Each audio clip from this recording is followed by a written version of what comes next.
Oke, untuk video kali ini kita akan membahas mengenai simbol bebas dari logika predikat.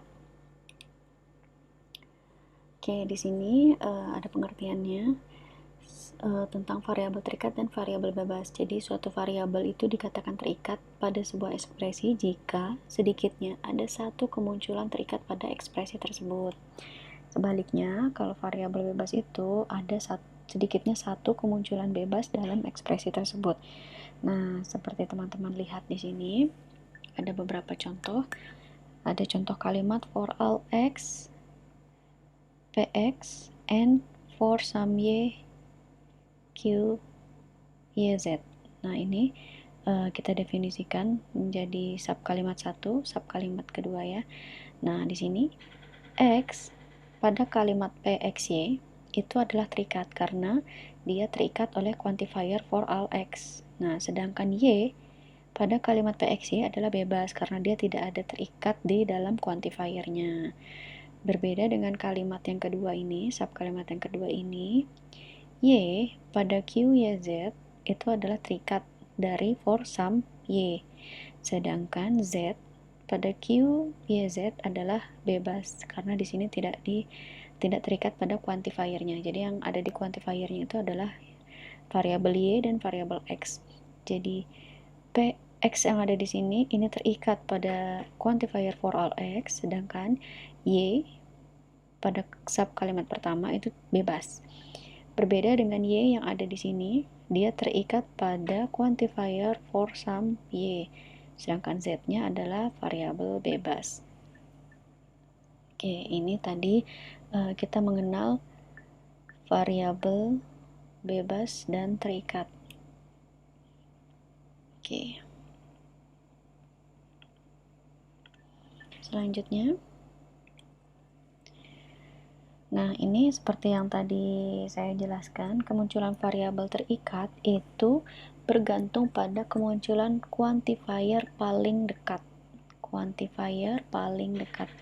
Jadi variabel itu terikat pada kemunculan quantifier yang paling dekat. Nah, seperti ini nih contohnya.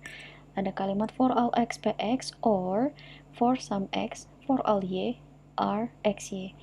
Nah, di sini variabel x pada kalimat px ini dipengaruhi oleh for all x karena ini quantifier terdekat dari si kalimat px ini.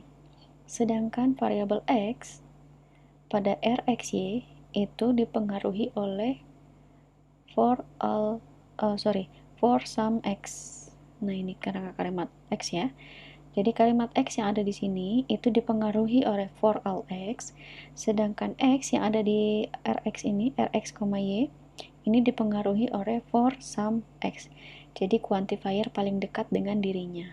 Seperti itu. Oke, itu tadi untuk variabel terikat dan variabel bebas. Sekarang adalah pengertian kalimat tertutup. Sebuah kalimat itu dikatakan tertutup kalau tidak memiliki kemunculan bebas dari variabel-variabelnya. Nah, ini beberapa contoh ya. Di sini ada kalimat for all x, for some y, p, x, y. Ini adalah kalimat tertutup karena variabel-variabelnya ini tidak muncul bebas. X terikat pada for all x, sedangkan y di sini terikat pada for some y. Jadi ini kalimat tertutup. Berbeda dengan yang ada di sini, ini adalah kalimat bukan kalimat tertutup karena ada satu kemunculan variabel yang bebas. Dia tidak terikat pada quantifier manapun seperti itu. Nah, sekarang kita mengenal simbol bebas dari sebuah ekspresi. Jadi dikatakan simbol bebas itu adalah jika ada variabel bebas, kemudian semua konstanta itu adalah simbol bebas, semua simbol fungsi f, g, h itu adalah simbol bebas, semua simbol predikat p, q, r itu juga simbol bebas. Jadi ini variabel-variabel yang bebas, kemudian semua konstanta A, B, C, kemudian semua simbol fungsi dan semua simbol predikat. Nah, ini salah satu contoh lagi kalimat tertutup ya. Di sini ada for all x, for some y, p, x, y ini kalimat tertutup karena x-nya terikat pada for all x dan y-nya terikat pada for some y. Sama juga yang ada di sini for all x, px and f, a. Ini x-nya terikat pada for all x. Jadi kalimat tertutup hanya melihat variabelnya, apakah dia terikat atau bebas.